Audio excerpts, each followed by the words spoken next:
Assalamualaikum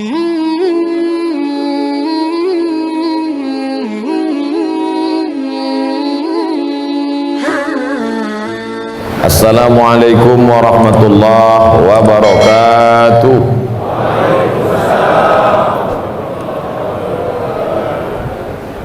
Man shalla subha fi jama'atin, sesiapa sahaja yang salat subuh berjamaah, faka'annama shallal laila kullah, maka dia sama seperti salat sepanjang malam. Mudah-mudahan kita semua istiqamah salat subuh berjamaah. Berselawat kepada Rasulullah dengan mengucapkan Allahumma salli ala Sayyidina Muhammad wa ala ali Sayyidina Muhammad. Ibadah ini terbagi kepada tiga. Begitu kata Imam Ibn Qayyim Al-Jauziyah, ibadah dibagi kepada tiga. Yang pertama ibadah badan, salat ibadah badan, tegak, rukuk, sujud, baca Fatihah, tasbih, tahmid, salam, takbir, ibadah badan. Baca Quran, ibadah badan. Keluar suara, keluar air liur, mata menengok mushaf, mendengar tazkirah, ibadah badan. Telinga mendengar, menyampaikan tazkirah, ibadah badan. Mana yang lebih berat? Menyampaikan tazkirah kah atau mendengar tazkirah? Bagi saya mendengar lebih berat. Sebab saya dah cuba, saya khutbah berat. Yang lebih berat mendengar khutbah. Saya tahan khutbah setengah jam, tapi mendengar khutbah 5 minit, lepas tu saya tertidur. Ibadah badan. Yang kedua ibadah harta, keluar duit, wakaf, zakat, infak, sedekah, wasiat, hibah, ghanimah. Wakaf, zakat, infak, sedekah, wasiat, hibah, ghanimah, harta rampasan perang. Ini ibadah harta. Yang ketiga ibadah hati, ridha, qanaah, syukur, tawakal, menjaga diri daripada hasad, dengki, busuk hati, sum'ah, riya, syirik. Ini ibadah hati. Ada orang ibadah badan dia kuat. Saya kalau untuk tahajud tegak malam kuat, untuk baca Quran khatam kuat, untuk membina masjid kuat, tapi ibadah hati tak kuat. Hasad, dengki, tak senang menengok orang lain dapat nikmat, sakit hati menengok orang lain rumah baru, demam puyuh menengok orang lain punya kereta baru. Ini semua adalah bagian dari ibadah. Ibadah badan, ibadah harta, ibadah hati. Mudah-mudahan kita ketiga-tiga ibadah ni boleh kita buat selama hidup, insyaAllah. Amin ya rabbal alamin. Saya subuh ini menyampaikan tazkirah di Masjid Puncak Takwa.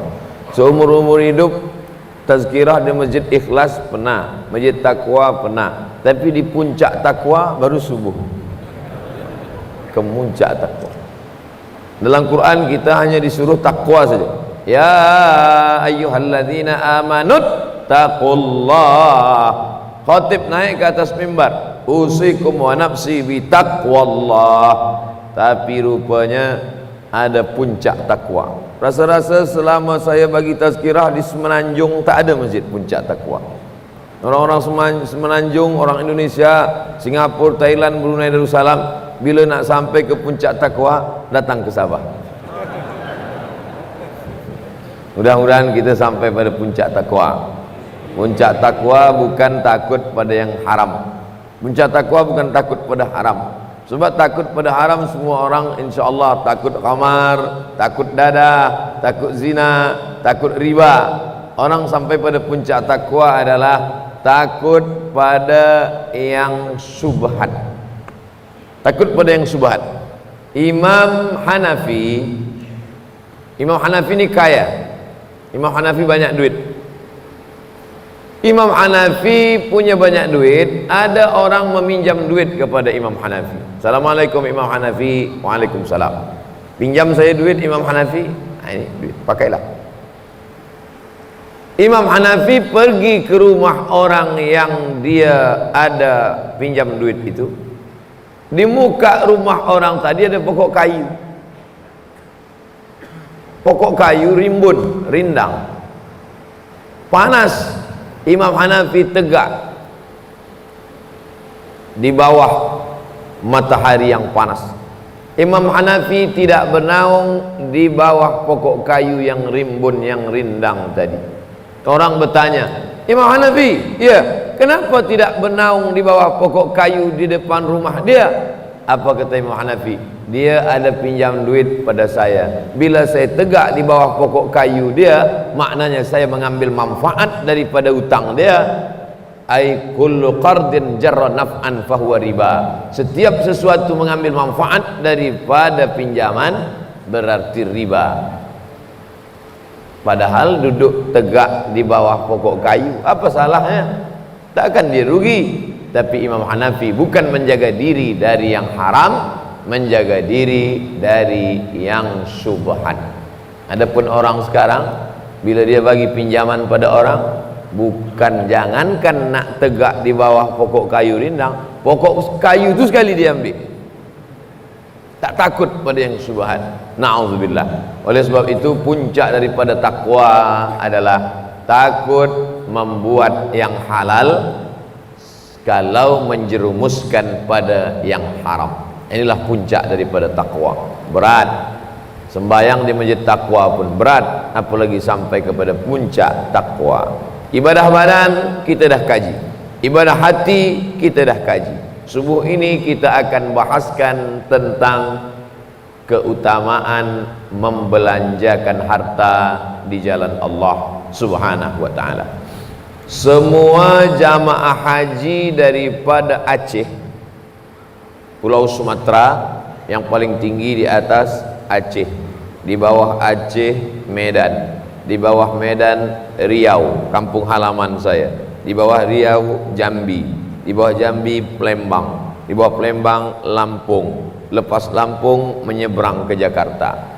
Pulau Sumatera ini yang paling tinggi di atas Aceh. Awal-awal mula Islam datang, di sana ada satu makam namanya Sultan Malikul Saleh, orang Nusantara, sultan pertama yang masuk Islam, hidup pada abad ke-12 Masehi. Nama awal dia adalah Mirasilu. Suatu malam dia bermimpi menengok orang bersorban, putih wajahnya, meludah ke mulut dia.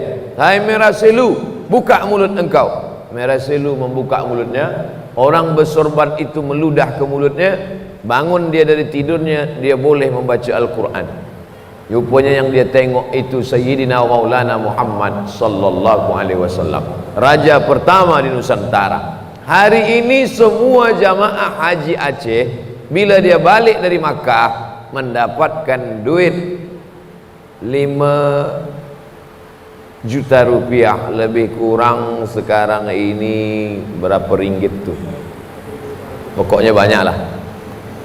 Bila semua jamaah haji, tapi dari Aceh saja, yang dari Riau tidak, yang dari Jawa tidak, yang dari Kalimantan tidak, hanya Aceh saja.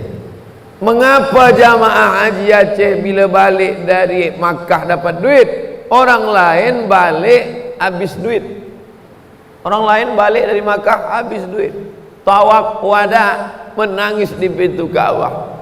Sangka menangis kena sedih, apa menangis habis duit belanja?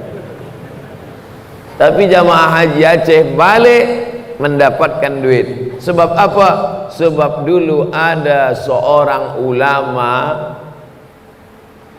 dari bumi Aceh, rupanya dia mewakafkan tanahnya, dan tanah itu sekarang dibina di atasnya rumah Aceh.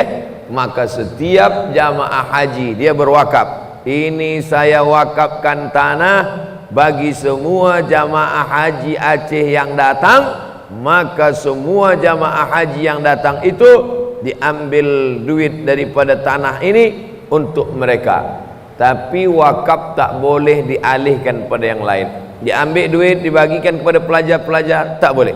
Diambil duit dibagikan kepada jamaah haji yang datang dari Sulawesi, Jawa, Kalimantan, Papua, tak boleh. Sebab wakaf berbeza dengan sedekah. Wakaf ada 4 rukun. Yang pertama, orang berwakaf. Yang kedua, orang menerima wakaf. Yang ketiga, benda harta yang diwakafkan. Yang keempat, ada ijab dan qabul. Aku wakafkan tanah ini untuk semua jamaah haji nanti yang datang hingga hari kiamat, tunai aku terima. Maka orang Makkah Al-Mukarramah menjadi nazir yang mengelola wakaf ini sampai hari kiamat.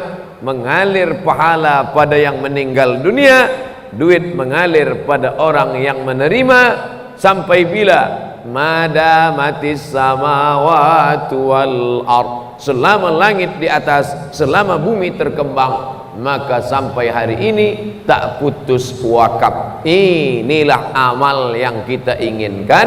Mati kita dimakan cacing tanah, tapi pahala tetap mengalir. Maka amal utama adalah wakaf. Waqafa, wakaf.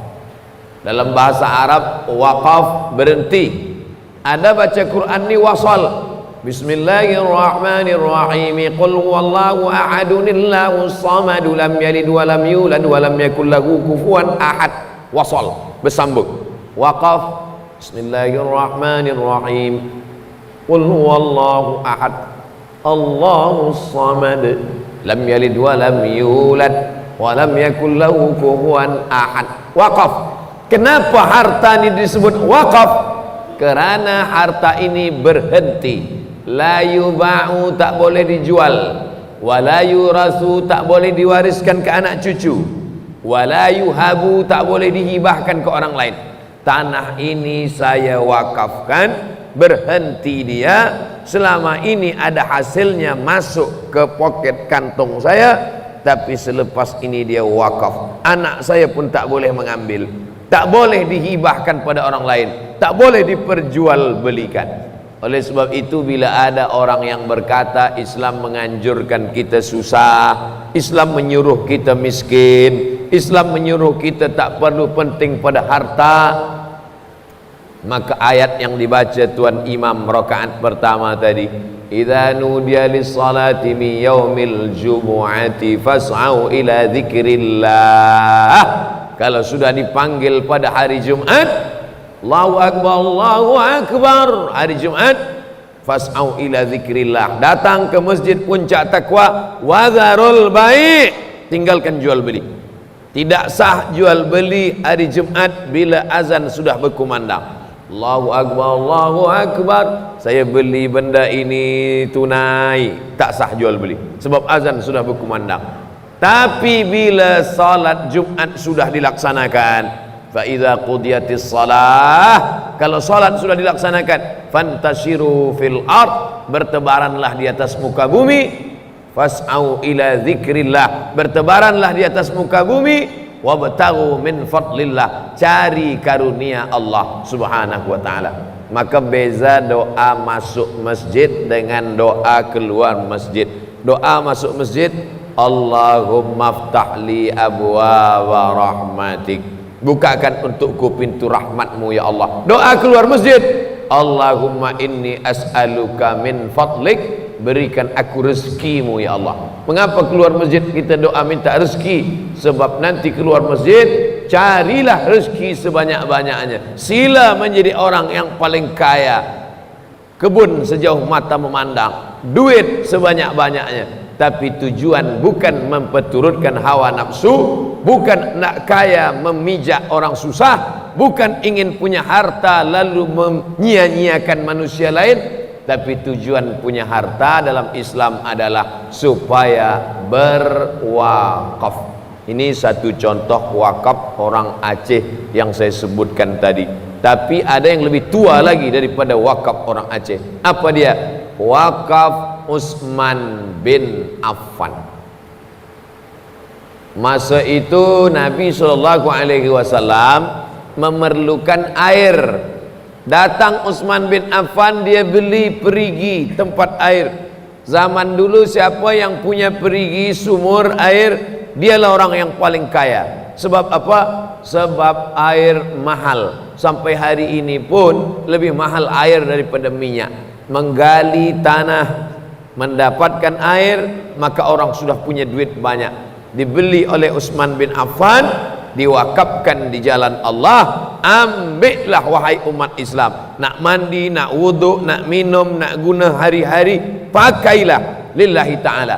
Mengalir sampai hari ini tak putus. 1441 tahun Utsman bin Affan dimakamkan di Baqi. Makam Nabi, makam Abu Bakar, makam Umar. Kita ziarah ke dalam satu bilik Aisyah. Assalamualaikum ya Rasulullah, Assalamualaikum ya Abu Bakar ini Siddiq, Assalamualaikum ya Umar ibn al-Khattab. Manakala kita keluar sampai ke Baqi ujung paling tepi, disitulah makam Utsman bin Affan. Mudah-mudahan kita diberi rezeki halal, boleh umrah dan haji sampai ke makam Utsman bin Affan. Amin. Maka di situ ada batu keliling lebar, yang lain batu kecil-kecil saja. Tapi manakala di Baqi kita jalan terus ke ujung, sebelah kiri ada lebar, itulah dia makam Utsman bin Affan, orang yang kaya raya.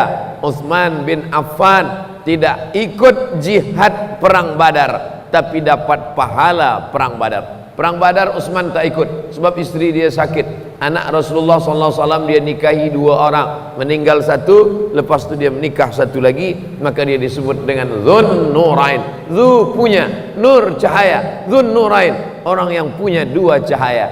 Utsman bin Affan punya kelebihan di dunia, punya kelebihan di akhirat. Di dunia nampak sampai hari ini. Wakaf Utsman. Bila tuan-tuan, bila puan berangkat umrah dan haji nanti sampai ke Madinah, boleh menengok wakaf Utsman bin Affan. Maka kita tanamkan pada generasi umat ini, jadilah engkau orang yang kaya raya, jadilah orang peniaga, jadilah engkau yang ada bisnis banyak. Tapi tujuan dalam Islam bukan memperturutkan hawa nafsu. Bagaimana dia boleh menjadi orang yang berwakaf. Sekarang umat Islam ini diajarkan kita bersusah-susah. Pakailah baju yang kuyak, miskin, melarat, papa. Menjadi orang yang tak perlukan dunia. Dulu sebelum taubat, dia rajin bisnis, semangat. Pukul 4 dah jaga tidur, bisnis. Selepas dia taubat, malas. Bila ditanya, kenapa awak tak semangat lagi? Saya nak mati saja Ustaz. Ini tak betul. Sebab dalam Islam dianjurkan al-mu'minul qawi, seorang mukmin yang kuat, khairun, lebih baik, wa ahabbu ilallah, lebih dicintai Allah, minal mu'minid dhaif, daripada mukmin yang lemah. Ada mukmin kuat, kuat duit dia, kuat harta dia. Yang satu lagi mukmin juga beriman tapi lemah. Maka dalam pandangan Allah, khairun, yang lebih baik, yang kaya, wa ahabbu ilallah, lebih dicintai Allah Subhanahu wa taala, minal mu'minid dhaif, daripada mukmin yang lemah. Oleh sebab itu dalam Islam diajarkan at-tajir, peniaga, as-saduq, yang jujur, al-amin, amanah. Peniaga yang jujur dan amanah, bila dia mati, dia akan bersama di akhirat dengan 4 orang. Minan nabiyyin, bersama para nabi, wasiddiqin, bersama orang-orang yang benar, wasyuhada, bersama orang yang mati syahid, wassalihin, bersama orang-orang yang saleh. Suatu ketika ada seorang wali Allah bernama Ibrahim bin Adham. Ibrahim bin Adham berjalan-jalan. Dalam perjalanan di gurun pasir, dia tengok seorang wali Allah juga duduk memejamkan mata berzikir di bawah panas terik. Dia tidak hendak mencari rezeki, karena rezeki sudah tahu tempat dia. Rezeki kita itu lebih tahu tempat kita daripada kita tahu di mana rezeki itu berada. Begitu janji Allah SWT. makan sarapan saya pagi ini lebih tahu tempat saya daripada saya tahu di mana sarapan saya pagi ini. Dari mana Ustaz tahu? Saya tak tahu di mana sarapan pagi ini, tapi sarapan saya tahu bahwa tempat dia perut saya pagi ini. Maka jangan pernah cemas tentang rezeki kita. Begitulah wali Allah, duduk saja, datang orang mengantarkan rezeki kepada dia. Datang Ibrahim bin Adham bertanya, wahai wali Allah, ya, mengapa Ibrahim bin Adham tahu dia wali? Kerana kaedahnya la ya'riful wali illa wali, tak ada yang tahu siapa wali kecuali dia wali juga. Jadi nanti bila ada orang di Sabah berkata, tu wali Allah tu, berarti dia wali juga. Sebab yang tahu wali hanya wali saja. La ya'riful wali illa wali. Maka Ibrahim bin Adham bertanya, wahai fulan wali Allah, ya, mengapa engkau tidak mencari rezeki? Apa kata dia? Coba kau tengok pokok kurma. Tengok pokok kurma di atas. Ya. Di atas pokok kurma ada sarang burung. Di dalam sarang burung ada seekor burung yang patah sayap, tak boleh terbang. Dari mulai dia ada menetas sampai hari ini burung itu sayapnya patah, tak boleh terbang. Tapi dia tak mati. Mengapa tak mati? Coba tengok. Burung itu tak mati sebab datang burung lain membawakan anak ikan. Datang burung lain membawakan cacing. Di dalam kulit-kulit ikan itu sudah ada tertulis nama kita. Di dalam kulit-kulit buah kurma itu sudah tertulis nama kita. Dan rezeki kita tak mungkin dimakan orang lain. Kata Imam Al-Hasan Al-Basri, alimtu anna rizqi la ya'khudhuhu ghairi fatma'anna qalbi. Aku tahu rezekiku tak mungkin dimakan orang lain, maka hatiku pun menjadi tenang. Jangan makan rezeki orang lain, kerana rezeki kita sudah ditetapkan Allah Subhanahu wa ta'ala. Lalu kemudian bila kau pandang burung yang sayapnya patah, makan kerana ada burung lain yang membawakan anak ikan, makan kerana ada burung lain yang membawakan cacing, maka mengapa mesti cemas menghadapi hidup? Kata wali Allah yang duduk menunggu rezeki. Tapi Ibrahim bin Adham, Masya Allah, dia dapat ilham. Bukan kerana smart, kecerdasan akal, tapi karena Allah bagikan dia ilham. Wahyu dah putus, meninggal Nabi Muhammad SAW, wahyu putus, tapi ilham terus tak putus sampai hari ini. Apa kata Ibrahim bin Adham? Kau pandang burung patah sayap boleh makan kerana datang burung lain membawa anak ikan. Tapi kenapa yang kau pandang burung yang patah sayap? Kenapa tak kau pandang burung bersayap yang membawakan anak ikan dan cacing? Bukankah Nabi pernah bersabda, al-yadul ulya khairum minal yadis sufla. Tangan yang di atas yang memberi lebih baik daripada tangan yang menerima. Mendengar ucapan Ibrahim bin Adham, wali Allah itu tegak berdiri mencari rezeki, berusaha karena mengikut sunnah Nabi Muhammad sallallahu alaihi wasallam. Wali pun kalau sudah mendengar hadis, dia tinggalkan hawa nafsunya, dia tegak mengikut hadis Nabi Muhammad sallallahu alaihi wasallam. Jadi bila ada hari ini orang mengaku wali tapi meninggalkan sunnah, maka bukan wali Allah tapi wali syaitan. Karena utama adalah mengikut sunnah Nabi Muhammad sallallahu alaihi wasallam.